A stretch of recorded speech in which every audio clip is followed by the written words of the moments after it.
सोचिए, एक ऐसी जबरदस्त ताकत जो पूरे के पूरे शहर को रोशन कर सकती है, लेकिन अगर जरा सी भी चूक हो जाए तो एक झटके में सब कुछ तबाह भी कर सकती है।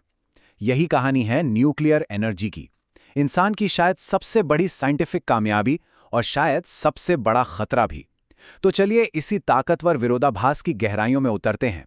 अच्छा, न्यूक्लियर एनर्जी के फायदों को समझने से पहले ना हमें इसकी एक स्याह हकीकत से भी रूबरू होना पड़ेगा। मतलब उन भयानक हादसों को याद करना होगा जिन्होंने दुनिया की सोच को हमेशा के लिए बदल कर रख दिया। 3 माइल आइलैंड, चेरनोबिल, फुकुशिमा, ये सिर्फ जगहों के नाम नहीं हैं। ये वो चेतावनियां हैं जो इतिहास ने हमें दी हैं। 3 अलग-अलग देश, 3 अलग-अलग दशक, लेकिन इन सब घटनाओं में एक ही खतरनाक सच छुपा हुआ है। ये बात थोड़ी अजीब लगती है ना। मतलब घर की लाइट तो हम एक बटन दबाकर बंद कर देते हैं, लेकिन एक न्यूक्लियर रिएक्टर को बंद करना उससे और भी ज्यादा खतरनाक बना देता है। सवाल ये है कि आखिर ऐसा क्यों होता है। चलिए इस पहेली को सुलझाते हैं। तो इस सवाल का जवाब जानने के लिए हमें थोड़ा साइंस में उतरना पड़ेगा, बिल्कुल बेसिक लेवल पर, जहां एक छोटा सा नन्हा सा कण भी इतनी ऊर्जा पैदा कर सकता है जिसकी हम कल्पना भी नहीं कर सकते। ये सब कुछ शुरू होता है एक प्रोसेस से, जिसे कहते हैं न्यूक्लियर फिजन।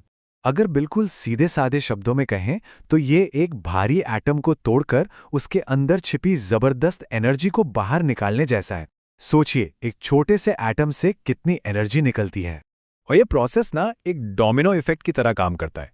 देखिए होता क्या है कि एक न्यूट्रॉन एक यूरेनियम एटम से टकराता है, वो एटम टूट जाता है और एनर्जी के साथ साथ 3 और नए न्यूट्रॉन छोड़ता है। फिर वो 3 न्यूट्रॉन 3 और एटम से टकराते हैं और फिर 9, फिर 27, और ये सिलसिला बिजली की रफ्तार से बढ़ता जाता है। इसी को हम चेन रिएक्शन कहते हैं। और हाँ, ये जो न्यूट्रॉन निकलते हैं इनकी स्पीड कोई कम नहीं होती। सोचकर देखिए, 20,000 किलोमीटर एक सेकंड में, मतलब पलक झपकने से भी कहीं ज्यादा तेज। और अगर इस रिएक्शन को कंट्रोल ना किया जाए तो ये 1 सेकंड से भी कम वक्त में एक एटम बॉम्ब बन सकती है। तो सवाल ये है कि साइंटिस्ट्स इस विनाशकारी ताकत को काबू में करते कैसे हैं। यहीं पर असली खेल शुरू होता है, इंसानी दिमाग और इंजीनियरिंग के कमाल का। देखिए, सबसे पहला काम है उन सुपर फास्ट न्यूट्रॉन्स को धीमा करना। इसके लिए इस्तेमाल होता है मॉडरेटर का, जैसे कि हैवी वाटर या ग्रेफाइट। ये एक तरह से सड़क पर बने स्पीड ब्रेकर का काम करते हैं। इनकी वजह से न्यूट्रॉन्स की रफ्तार कम हो जाती है और रिएक्शन काबू में आ जाता है। अच्छा, अगर मॉडरेटर स्पीड ब्रेकर हैं तो समझिए कि कंट्रोल रॉड्स गाड़ी के असली ब्रेक हैं। ये ग्रेफाइट की बनी रॉड्स होती हैं जो फालतू के न्यूट्रॉन्स को सोख लेती हैं। इन्हें जितना ज्यादा रिएक्टर के कोर में डाला जाता है, रिएक्शन उतना ही धीमा होता चला जाता है, और अगर इन्हें पूरा अंदर डाल दें तो रिएक्शन वहीं का वहीं रुक जाता है।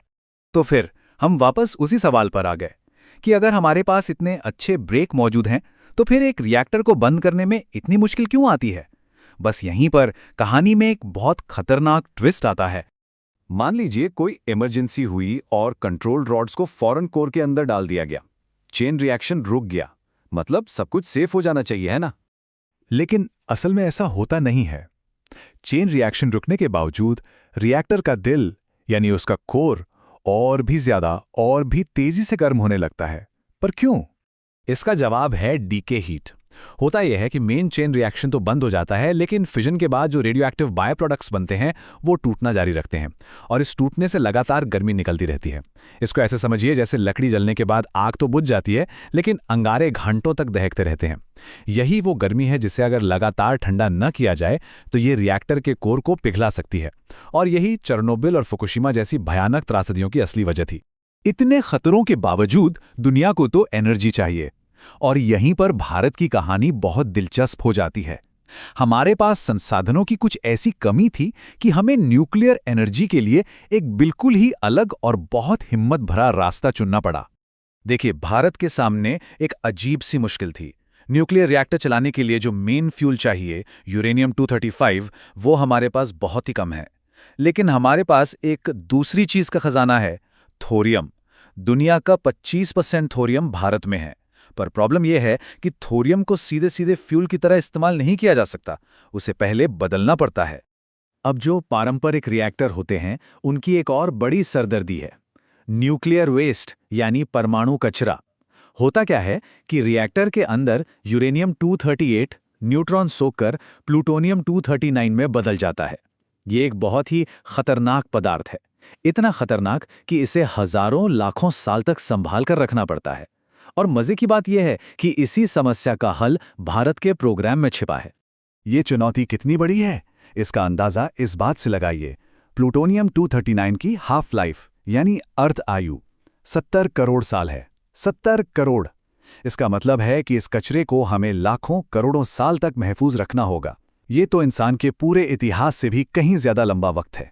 तो भारत ने इस डबल प्रॉब्लम को, मतलब फ्यूल की कमी और कचरे की सिरदर्दी, इसे कैसे सॉल्व किया? यहीं पर सामने आता है भारत का जीनियस 3 स्टेज न्यूक्लियर प्रोग्राम। एक ऐसा प्लान जो कचरे को ही फ्यूल में बदल देता है। चलिए इसे आसान भाषा में समझते हैं। स्टेज 1 में पारंपरिक रिएक्टर बिजली तो बनाते ही हैं, साथ में प्लूटोनियम 239 वाला कचरा भी बनाते हैं। अब आता है स्टेज 2। इसमें उसी कचरे को फ्यूल की तरह इस्तेमाल किया जाता है। ये रिएक्टर थोरियम को यूरेनियम 233 में बदल देता है, जो एक जबरदस्त न्यूक्लियर फ्यूल है। और फिर स्टेज 3 में इसी नए बने यूरेनियम 233 का इस्तेमाल बिजली पैदा करने के लिए होता है। इससे एक ऐसा साइकिल बन जाता है जो खुद ब खुद चलता रहता है ना कमाल का प्लान, जहां एक स्टेज का कचरा दूसरे स्टेज का खजाना बन जाता है। वैसे इस प्रोग्राम के हर स्टेज में अलग अलग कूलेंट टेक्नोलॉजी का इस्तेमाल होता है, और ये अपने आप में एक बड़ा चैलेंज है। जैसे पहले स्टेज में पानी यूज होता है, लेकिन उसे बहुत ही ज्यादा प्रेशर पर रखना पड़ता है। दूसरी तरफ स्टेज 2 में लिक्विड सोडियम इस्तेमाल होता है। ये बिना प्रेशर के भी बहुत ज्यादा गर्मी सह सकता है, लेकिन ये इतना ज्यादा रिएक्टिव है कि इसे हवा या पानी के संपर्क में आने ही नहीं दिया जा सकता।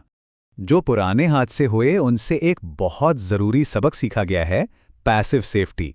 इसका मतलब है कि अब नए रिएक्टर्स ऐसे डिजाइन किए जा रहे हैं कि अगर कभी पावर पूरी तरह से चली भी जाए तो भी वो अपने आप कुदरती हवा से ठंडे होते रहें। ये एक ऐसा सेफ्टी नेट है जिसे काम करने के लिए बाहर से किसी पावर की जरूरत ही नहीं है। और हाँ, ये समझना बहुत जरूरी है कि ये कोई 1-2 दिन की कहानी नहीं है। भारत को इस प्रोग्राम में यहां तक पहुंचने में 70 साल की रिसर्च लगी है, और हम अभी भी सफर के बीच में ही हैं। तो ये विज्ञान और सब्र दोनों की एक बहुत लंबी कहानी है। तो आखिर में सवाल यही आकर रुकता है कि जब हम क्लीन एनर्जी की तलाश कर रहे हैं, तो क्या न्यूक्लियर पावर की ये जबरदस्त पेचीदगी और इसका खतरा एक जरूरी कीमत है जो हमें चुकानी होगी, या फिर ये एक ऐसा जुआ है जिसे हम हारने का रिस्क नहीं ले सकते? जैसे जैसे दुनिया एनर्जी के नए रास्ते खोज रही है, ये सवाल और भी ज्यादा अहम होता जा रहा है।